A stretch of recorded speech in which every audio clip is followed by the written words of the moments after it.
40대 부부가 모처럼 다정하게 외식을 했습니다. 식사를 마치고 남편이 계산을 하는데 남편 지갑에 아내의 사진이 있었습니다. 아내는 늘 퉁명스럽게 대하는 남편이 자기 사진을 지갑에 가지고 다니는 것을 보고 애틋한 음성으로 물었습니다. 왜 내 사진을 지갑에 넣고 다녀? 남편이 담담하게 대답합니다. 나는 아무리 어려운 일이 생겨도 당신 사진만 보면 이겨낼 힘이 생겨. 그 말에 부인이 감동해서 다시 묻습니다. 정말 내가 당신에게 그렇게 힘이 되는 존재였어요? 그저 남편이 잠시 후공을 쳐다보더니 한숨을 내쉬면서 대답합니다. 나는 당신 사진을 볼 때마다 내 자신에게 이런 말을 하지. 세상에 이보다 더 큰 문제는 없다. 사랑하는 성도 여러분, 세상을 살아가면서 여러분이 느끼는 문제는 무엇입니까? 여러분의 고민, 아픔, 약점, 괴로움은 무엇입니까? 여러분만이 그런 고민, 그런 약점, 그런 괴로움, 그런 아픔, 그런 장애를 가지고 있다고 생각하지 마시기 바랍니다. 이 땅을 살아가는 모든 사람이 남이 알든지 모르든지 여러 가지 문제와 장애를 가지고 살고 있습니다. 우리가 존경에 맞이하는 위대한 믿음의 선사도 바울에게도 고민이 있었고 아픔이 있었고 장애가 있었습니다. 오늘 본문에서 사도 바울은 고린도 교회 교우들에게 자신의 연약함을 고백하고 있습니다. 자신에게 육체의 가시가 있어서 그것이 떠나가기를 3번이나 하나님께 간구했지만 하나님께서 너의 은혜가 너에게 족하다. 이는 나의 능력이 약한 데서 온전하여 짐이라 라고 말씀하십니다. 그때부터 바울은 오히려 자신의 연약함에 대해서 감사하며 온갖 능욕과 핍박과 곤란을 기뻐하게 되었다고 간증하고 있습니다. 성서학자들의 견해에 따르면 바울이 괴로워했던 육체의 가시는 다음 3가지 중에 하나였을 것이라고 합니다. 첫째는 그에게 극심한 편두통이 있었을 것이다 하는 것입니다. 바울은 많은 고문을 당하고 모진 가독 생활을 겪었기 때문에 그로 인한 후유증으로 참기 어려운 편두통이 생겼다 하는 것입니다. 그래서 머리가 베어질 듯한 고통 가운데에서 하나님께 치유를 구하는 기도를 올렸다는 것입니다. 두 번째 견해는 그에게 지독한 안질이 있었다고 하는 견해입니다. 전 세계를 다니면서 선교여행을 하는 동안에 풍토병으로 인하여 얻은 안질로 해서 시력을 잃고 괴로워하면서 하나님의 고치심을 구했다 하는 것입니다.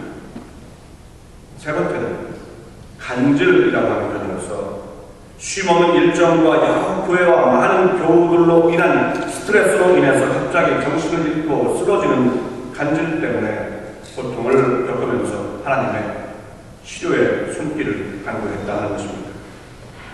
물론 이러한 견해들은 성서학자 나름대로의 추론에 불과하지만 한 가지 분명한 것은 바울에게 쉽게 고칠 수가 없었던 육체적인 질병이 있었다고 하는 사실입니다. 또한 이 질병 치료를 위해서 그가 3번이나 하나님께 간절히 기도했다 하는 것입니다. 여기서 3번 기도했다고 하는 것은 그냥 건성으로 치료해 주십시오, 고쳐주십시오, 낫게 해주십시오 이렇게 기도했다고 하는 것이 아니라 시간을 정하고 금식하며 기도하거나 철야하면서 이 문제를 가지고 3차례나 간절히 기도했다 하는 것입니다. 사도 바울은 하나님께 기도함으로 병든 자를 고치고 죽은 자를 살렸던 능력 있는 기도의 사람이었습니다. 그러나 자신의 질병을 치료받기 위해서 3번씩이나 매달려 간구했음에도 불구하고 하나님의 응답은 이미 너에게 준 은혜로 충분하다 하는 것이었습니다. 그리고 능력이 약한 데서 오히려 온전해진다고 하는 말씀이었습니다. 바울은 이러한 응답의 경험을 통해서 하나님의 복음을 증거하면서 당한 온갖 고난과 역경과 환난과 핍박 등 환경의 문제, 인생의 장애를 믿음으로 넘어서는 극복해 나아가는 비결을 깨닫게 되었던 것입니다.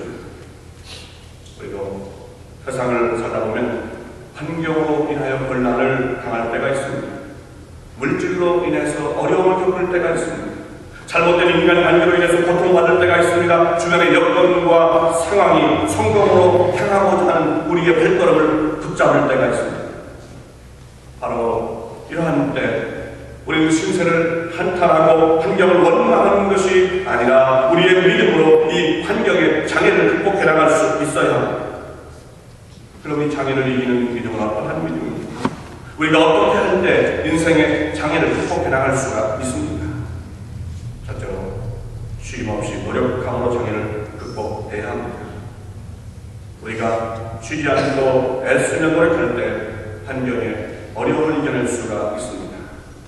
사무엘상 17장에 보면 소년 목동 다윗이 블레셋 장수 골리앗을 물리치는 장면이 나옵니다.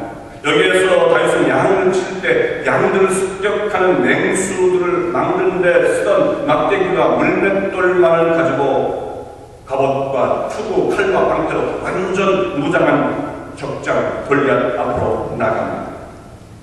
객관적인 상황이나 환경으로 보면 다윗은 도저히 골리앗을 이길 수가 없습니다. 그러나 성경은 다윗이 그 물맷돌로 골리앗을 쓰러뜨렸음을 분명히 기록하고 있습니다. 물맷돌은 바로 다윗이 양을 치면서 수시로 연습했던 것입니다.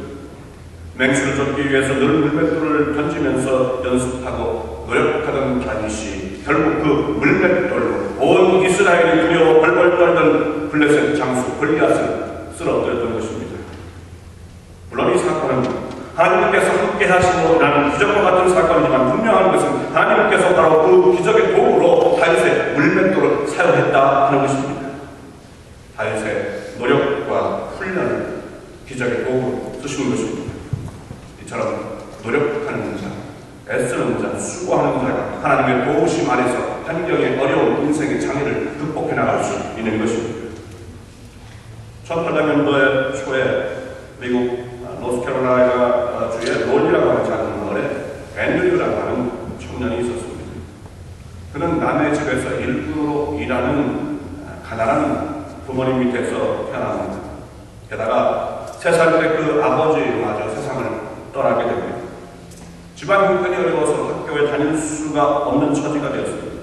그러다 보니 글을 배우지 못했습니다. 그런데 결혼을 한 다음에 그 아내에게서 글을 배우기 시작합니다. 자존심이 상할 때도 있었고 포기하고 싶을 때도 있었지만 낭만하지 않고 열심히 노력하면서 공부를 합니다. 그래서 마침내 글을 쓰고 읽을 줄 알게 되었습니다. 또한 양복 기술을 배워서 양복점을 운영하다가 그 성실한 삶의 모습을 인정받아서 그가 살던 작은 마을의 시장이 되었습니다. 그리고 후에 하원 의원이 되고 나중에 상원 의원이 되고 주지사까지 되고 그 후에 미국 부통령이 되고 마침내 미국의 대통령 자리에 오릅니다. 이거 바로 미국 7대 대통령 앤드류 존슨 대통령입니다.